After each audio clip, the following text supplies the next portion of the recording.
Ok, pessoal? Professor Alexandre de Inglês. Então, nós temos essa aula aí. Vamos falar sobre uma tale, ok? Se escreve tale, tá? Não é nome, né? Tales aí, ok? É tale, ok? Bom, qual habilidade a gente vai trabalhar? What skills? Seria apreciar textos narrativos em língua inglesa. Então, o ato de você apreciar também é uma habilidade, tá? Por que apreciar uma habilidade? Bom, vou fazer uma pergunta para vocês aí. Quem que chega em casa, simplesmente liga o rádio, fecha os olhos, deita no sofá e fica só apreciando a música? Difícil, né? Algumas pessoas fazem isso, principalmente a faixa etária de vocês, adolescentes, já é um pouco mais incomum. Mas geralmente se aprende a apreciar. Ninguém vai falar, ó, agora é hora de você apreciar a música, tá? Não, não é assim que acontece. Geralmente nós aprendemos a apreciar música de que forma? Vendo outra pessoa apreciar, né? Principalmente se é um estilo de música que a gente gosta. E a leitura é a mesma coisa. Como que a gente pode apreciar a leitura? A partir do momento em que ela se torna interessante para a gente, tá? Então, apreciar textos narrativos, ou seja, que contam uma narração, uma história, em língua inglesa, também é algo que tem que ser, vamos pensar, não ensinado só, mas tem que ter um exemplo. Sempre um exemplo de alguém mais experiente. Não só o professor, como o pai, a mãe, alguém que já tem um nível, um próprio colega mesmo, que já tem um nível determinado de inglês, que pode simplesmente falar, nossa, eu li a versão em inglês, ele é muito melhor do que a versão traduzida, né? Então, essa habilidade ela é bem inusitada, bem diferente do que a gente está acostumado a ler aí, tá? Então, que tipo de texto narrativo? Pode ser um conto, um romance, em versão original, pode ser uma versão original ou simplificada, né? Como forma o quê? De valorizar o patrimônio cultural produzido em língua inglesa, ok? Bom, qual que é o content? Qual que é o conteúdo? O conteúdo é justamente esse, leitura de textos de cunho artístico e literário. Então, quando vocês lidam com uma obra de arte, com literatura, vocês vão ter que deixar um pouco a parte objetiva, a parte gramática, toda certinha da língua, vocês vão ter que deixar um pouco de lado. Porque aqui a palavra, quando se fala de literatura, a palavra ela não está mais sendo usada somente no sentido literal, no sentido objetivo da coisa, ok? Ela tem que ser vista no sentido de arte, trabalho, ok? É a mesma diferença entre um painel em que eu faço vários desenhos lá, falando de orientações da Covid e tal, e eu simplesmente fazer um quadro, né, do mundo tentando se reerguer, e aí mostra um símbolo diferente, que a gente acaba sacando que é a Covid, mas tem todo um trabalho ali. Isso é uma obra de arte. É a mesma coisa a palavra. Quando eu encaro um texto literário, eu não posso ter o mesmo olhar de ler um texto de artigo de opinião, ok? Então é essa a ideia. Então, só que em inglês, como que a gente faz para apreciar algo que muitas vezes a gente não entende? Primeiro, a gente precisa entender. Mas vocês vão ver que existe uma forma de apreciar sem necessariamente conhecer todas as palavras do texto. E é isso que eu vou fazer com vocês agora. É esse exercício que eu vou fazer com vocês agora. Tá? Bom, o texto é esse, ó. The Lion and the Mouse. Eu vou fazer a leitura do texto. Vou ler um pouco pausadamente aí. Depois eu vou entrar com algumas questões, tá? Bom, o subtítulo foi igual, né? A lion lay asleep in the forest, his great head resting on his paw. A timid little mouse came upon him unexpectedly, and in her fright and haste to get away, ran across the lion's nose. Roused from his nap, the lion laid his huge paw angrily on the teeny creature to kill her. "Spare me," begged the poor mouse. "Please let me go, and some day I will surely repay you." The lion was much amused to think that a mouse could ever help him, but he was generous, and finally let the mouse go. Some days later, while stalking his prey in the forest, the lion was caught in the toils of a hunter's net. Unable to free himself, he filled the forest with his angry roaring. The mouse knew the voice and quickly found the lion struggling in the net. Running to one of his great ropes that bound him, she gnawed it until it parted, and soon the lion was free. You laughed when I said I would repay you, said the mouse. Now you see that even a mouse can help a lion. A kindness is never wasted. Ok? Então esse aí foi o texto. Procurei ler um pouco devagar e tal. Bom, então eu vou fazer algumas perguntas que ajudariam você a tentar apreciar um texto, mesmo que em outra língua. Ok? Então vamos partir sempre do que já sabemos. Ó. Então o que o título, a fonte, as palavras já conhecidas podem nos indicar sobre o texto? Então, o título é The Lion and the Mouse.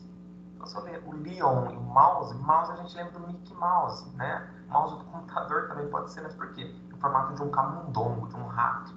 Mouse do inglês é um rato, tá? E Lion, um leão. Para quem se lembra dos anos iniciais lá, né, daquelas historinhas que tinham moral no final, vocês vão se lembrar que existia uma história do leão e do rato. Né? Quem já se lembrar já vai saber qual que é a história. Né? Ah, mas e quem não se lembra? Melhor ainda, vai aprender já nessa história e ainda vai aprender inglês. Né? A fonte, então a fonte ela está bem aqui. Ó, tá? Então o que essa fonte quer dizer aqui? Quer dizer, quando eu já dou uma lida aqui na fonte, eu já vou ver que se trata, né, de literatura, né? Então, literatura deve ser um conto, tá tudo dentro daquilo que eu já abordei de conteúdo, tá? E as palavras já conhecidas. Então, tem algumas palavras que só de bater o olho eu já sei aqui, ó. Então, falava que um leão estava na floresta, né? Ó, palms, lembra? Patas, né? Aí apareceu um mouse, little, pequenininho, né? Ou um ratinho, né? E aí, ó, ele passou perto do nariz do leão. Tô vendo por cima, tá? Depois que o leão acordou de sua soneca, né? O leão deitou, colocou a pata em cima do ratinho para matá-la, né? Então aqui olha que interessante. Her, né? To kill her é matar ela, mas a gente, passando para a língua portuguesa, é matá-la, né? Que interessante. O kill, o her, se refere a mulher, né? Seria o ser humano. Mas lembra que a gente está falando de literatura, então já não entra aquela regra do it nesse caso, tá? E eu falo, spare me, né? Pelo amor de Deus, ó. Beg the poor mouse, né? Suplicou a ratinha, né? Me deixa aí. E algum dia eu certamente irei te recompensar, né? É mais ou menos essa ideia aí. Aí o leão, much amused. Essa palavra amused é interessante, porque existe the amusement part. Amusement é se divertir, se entreter. E um parque, onde eu me divirto, nós chamamos de parque de diversões, né? Então, esse amused, então o leão ele ficou se entretendo ali, tá? Como é que uma ratinha vai poder me ajudar, né? E aí, como ele era generoso, se ele era generoso, né? Ele acabou deixando a ratinha embora. Depois, ó, some days later, alguns dias depois, while stalking, a palavra stalking também ela tem sido muito utilizada hoje em dia, que é uma palavra, é um verbo, to stalk, para quem fica vigiando, para quem fica sondando a vida de outra pessoa. Hoje temos o cyberstalking, né? Aquela pessoa que ela é sondada por meios eletrônicos, a pessoa fica ali na internet, acompanhando perfil, acompanhando página, a qualquer passo da pessoa ela tá ali assim, né? Então aqui, só que quem estava stalking, his prey, ou seja, the lion was caught, ou seja, o leão estava vigiando a sua prey. Prey em inglês é presas, tá? Na floresta.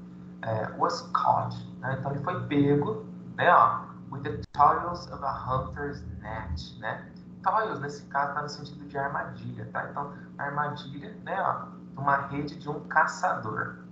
E o unable, então ele não estava apto, né? Unable to free himself, né? Ou seja, impedido, né? De se libertar. He filled the forest with his angry roaring. Esse roaring lembra do rugido, né?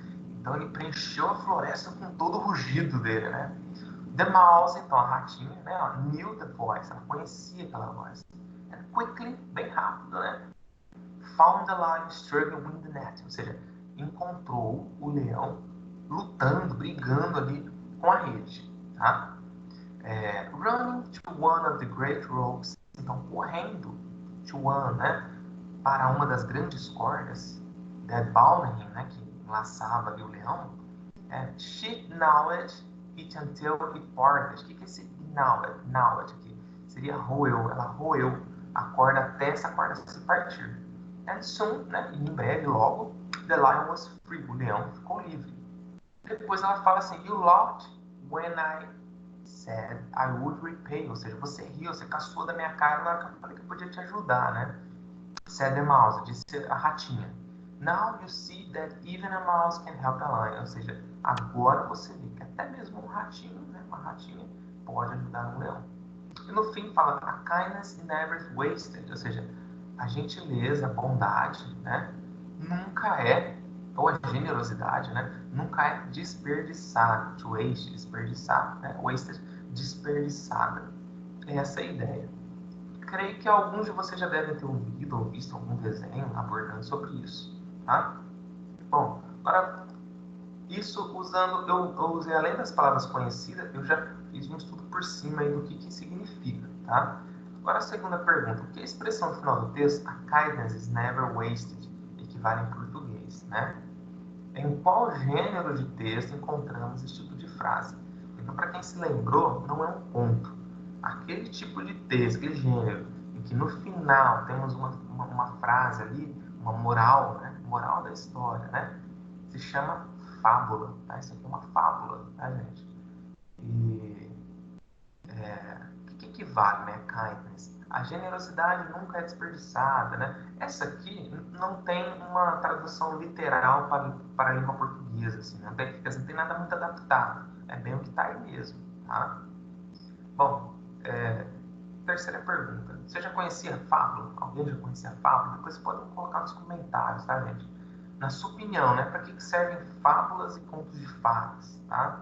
Eu vou fazer um breve comentário. Como essa aula, ela originalmente era para ser uma aula ao vivo, mas a gente ainda não está conseguindo ter esse contato, tem aluno que ainda não consegue entrar no Classroom, tem aluno nos grupos de WhatsApp que estão saindo, quer dizer, tá essa problemática ainda, eu estou adiantando por aqui, tá? Para que todos tenham acesso. Quando voltar, essa videoaula está gravada. Então, assim, para quem já conhecia a fábula, sim ou não, né? E para que servem contos e fábulas? Geralmente, as fábulas e os contos, né? As fábulas, elas serviam para ensinar as crianças certos conceitos, certos valores, tá? Então, ao invés de virar para a criança e falar assim, ó, não acredita sempre para as meninas principalmente, né? Chapeuzinho vermelho tem toda uma simbologia, porque é vermelho, né? Mas quando a menina se torna uma moça, né? Então eles diziam o quê? A moça, ela não poderia dar voz para qualquer homem, para qualquer pessoa que chega ali falando, dando uma de santinho, né? Mas, naquela época, nos tempos mais antigos, eles gostavam de usar histórias. A própria Bíblia é recheada de histórias, né? Jesus, por exemplo, ele não falava assim, simplesmente, ó, não pode fazer isso, tá? É pecado. Não, ele usava o quê? Parábolas. Ele citava parábolas, histórias que eram exemplos para poder ensinar valores. E é a mesma coisa os contos de fadas e as fábulas, tá? Então, o conto de fadas da Chapeuzinho Vermelho, o que está indicando ali o conto de fadas ali? Muita coisa, mas dentre delas é o quê? Para a mulher não cair aqui, ó, na conversa de muito lobo, por mais belo que o lobo seja. Inclusive, a versão original da Chapeuzinho Vermelho, o lobo não era feio, né? Porque já pararam para pensar por que uma menina tão inocente como a Chapeuzinho na floresta iria parar para ouvir um lobo falar? Por que ela ia dar bola para um lobo, logo um lobo, tá? Bom, isso é uma versão. E as fábulas? As fábulas, elas retratavam o quê? Sempre os animais falavam, nunca se abordavam os seres humanos, eram sempre animais, tá? A raposa e a garça, a lepra e a tartaruga, e por aí vai, o leão e o rato, né? E sempre indicava o quê? Tinha sempre algum conceito, alguma história que levava sempre para uma moral, para algum ensinamento que deveria ser tirado dali, tá? Então, essas histórias, elas são muito mais fáceis, pelo menos era o conceito que se tinha na época. É muito mais fácil gravar esse tipo de história do que simplesmente a mãe falar assim, olha, filho, sempre seja bom para os outros, porque a gente nunca sabe quando a gente vai precisar. Isso é o que geralmente a gente escuta de pai, de mãe, de vó. Mas se você conta uma história do leão e do rato e ela marca, você vai guardar muito mais. Essa é a ideia, tá, gente? Bom, então essa foi a aula, tá? Espero não ter me estendido muito aí. Caso o vídeo ficou muito longo, gente, vocês podem pausar. Anota o que vocês acharem interessante, ok? Essa semana não tem nenhuma atividade para ser preenchida, tá? É simplesmente assistir o vídeo, estudar, anotar alguma palavra. Se tiver algum comentário, manda lá para mim. Vocês têm o grupo, vocês têm meu contato, manda para mim. E aí, se eu não responder no momento, vou responder no horário que seria de aula de vocês, ok? Mas continuem estudando. Por fim, thanks, tá? Thank you very much, né? Como diria o Mr. Bean aí, ok? Tudo de bom.